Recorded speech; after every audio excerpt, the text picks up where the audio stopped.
네, 안녕하세요. 우리 연세 신통 식구 여러분. 오늘은 제가 이렇게 발 모형을 또 가지고 나왔습니다. 이제 이렇게 가지고 나온 거는 제가 이제 발에 대해서 좀 얘기하려는 건데, 실적으로 발이 아파서 고생하시는 분들이 상당히 많습니다. 왜냐하면 이제 우리가 일상생활에서 이제 예전하고 다르게 신발도 좀 불편하게 신는 경우가 많고요. 예전 시대 같으면 우리가 흙을 밟거나 그런 미세한 완충 작업을 하는데 그런 게 못하는, 요새 이제 딱딱한 시멘트 바닥이나 이렇게 딱딱한 데를 많이 딛고 지냄으로써 발의 기능이 많이 안 좋아집니다. 그래서 이제 발이 아프신 분이 많고 발이 피곤하신 분이 많아요.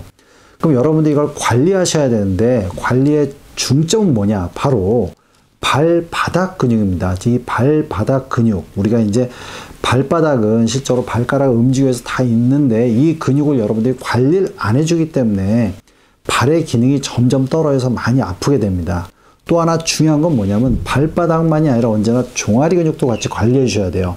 종아리하고 발바닥 근육은 이 뒤에 있는 종골을 중심으로 서로 보완적으로 작용을 합니다. 그래서 종아리 근육도 부드러우면서 탄력이 있고 발바닥 근육도 잘 기능을 하면서 탄력이 있으면 발이 안 피곤해지고 여러분들이 발에 통증이 없이 잘 지낼 수 있습니다. 그래서 제가 발 운동 방법을 정확하게 알려드리겠습니다. 우리 병원에서 이제 발 치료를 많이 하는데 이 발 운동을 어떻게 하는지 많이 궁금해 하셔서 제가 이제 우리 치료 선생님이 하는 방법을 잘 이제 설명과 함께 보여드릴 테니까 여러분들이 꼭 따라 하셔가지고 건강해지시고, 혹시 그래도 아프시면 우리 병원 오셔서 치료하는 것도 고려해 보시기 바라겠습니다. 자, 이제 치료사 선생님의 이제 발을 통해서 여러분들이 운동하는 법을 좀 배우도록 하겠습니다. 우리가 이제 발을 스스로 아치를 만드는 방법을 여러분들이 좀 하셔야 됩니다. 아치를 한번 만들어 보겠습니다. 예, 이런 식으로 발을 아치를 지그시 만드는 형식으로 해서 아치를 좀 더 형성하는 거를 매일 꾸준히 해주시는 게 좋아요. 근데 요건 되시면 저녁마다 발이 이제 피곤하시더라도 이런 식으로 아치를 만드는 운동을 하셔야 됩니다. 자, 두 번째는 우리가 이제 공을 이용해서 발의 근막을 좀 풀어주는 게 되게 중요한데, 공을 이용해서 발 마사지를 하는 방법을 보여드리겠습니다. 우리가 이제 공을 이용해서 할 수 있는데, 이제 뭐 교과서적으로는 우리가 골프공도 나오지만 우리나라 사람들은 발바닥에 근막이 좀 약하기 때문에 좀 이렇게 마사지 볼이라든가 테니스 공을 이용하면 되고요. 발끝서부터 앞쪽에 중족골 가운데를 좀 마사지 해주는 게 되게 중요합니다. 종축으로 이렇게 왔다 갔다 하면서 발을 근막을 풀어주는 게 중요하겠습니다. 근데 이 공을 이용해서도 내재근을 좀 강화하는 방법이 있는데, 바로 공을 실질적으로는 잡을 수는 없지만 잡는 듯한 느낌으로 공을 잡도록 한번 노력을 해보는 겁니다. 이렇게. 그래서 지그시 이렇게 잡도록, 이렇게 하면 바로 발바닥 근육을 계속 강화할 수가 있습니다. 그래서 마사지 후에 이렇게 발가락의 가장 안쪽 마디를 구부려 가면서 이렇게 잡으려고 노력을 하시면 됩니다. 자, 이제 우리가 이제 엄지발을 이용해서도, 이게 엄지발이 실적으로 우리 몸에서 되게 중요한데, 엄지발을 움직여주는 근육에 의해서 엄지발 들기를 먼저 하겠습니다. 엄지발 들기를 이렇게, 이게 상당히 어려워요. 그래서 엄지발 들기를 몇 차례 하고, 보통 여러분들이 하시면 갑자기 안 하던 근육을 하면 쥐가 날 수가 있기 때문에 갑자기 무리해서 하시면 안 되고 되는 선에서 하셔야 됩니다. 그래서 몇 회를 이렇게 들고, 그 다음엔 엄지발 누르기를 합니다. 엄지발 누르기. 엄지발만 바닥으로 쭉 누르기. 이런 식으로. 그러면서 이제 나머지 발은 이렇게 들면 더 좋습니다. 엄지발과 나머지 발을 이렇게 들면, 이런 식으로 해서 엄지발 누르고 나머지 발을 들기 형식으로 해서 엄지발과 나머지 발 근육을 이렇게 해주면 됩니다.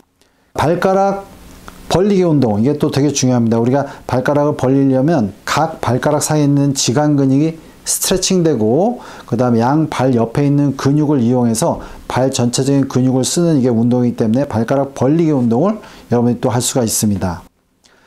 자, 그리고 여러분들이 이런 게 실제로 어려우면 그냥 수건 잡기 운동, 발로 수건 잡기 운동을 하셔도 돼요.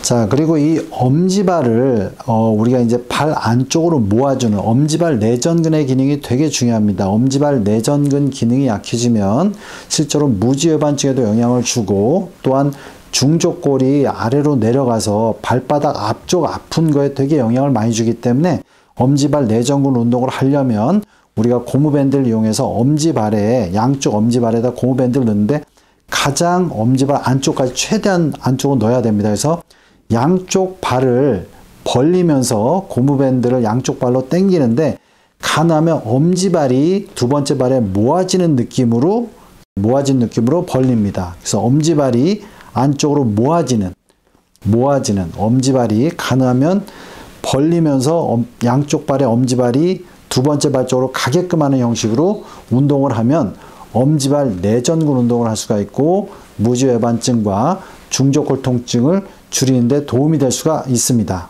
자, 그러면 우리 치료 선생님이 이제 처음부터 한 5세트씩 차례대로 보여주도록 하겠습니다.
네, 이상과 같이 이제 발을 이제 스스로 관리하는 스트레칭법과 운동법에 대해서 얘기를 해드렸습니다. 여러분들 이걸 꾸준히 하는 게 중요합니다. 꾸준히 이렇게 관리하시고 또한 이제 여러분들이 넓은 의미로 더 잘 관리하셔야 되는데 예를 들어 좋은 신발을 신으셔야 되고 그러니까 발이 안 피곤한 신발 또 너무 많이 걷거나 너무 오래 서 있거나 뛰거나 이렇게 해서 발이 좀 무리 가는 상황이 너무 축적되지 않게끔 하는 게 되게 중요하고요. 그 다음에 여러분들이 이 발은 피곤하면 더 문제가 많이 됩니다. 그래서 예전에 제가 부신에 대해 적었는데 부신을 잘 관리하는, 즉 안 피곤하게 만드는 게 상당히 중요합니다. 그래서 여러분들이 잘 관리하시고 그래도 아프시면 병원을 또 찾아서 또 치료를 받고 건강해지기를 기원하겠습니다.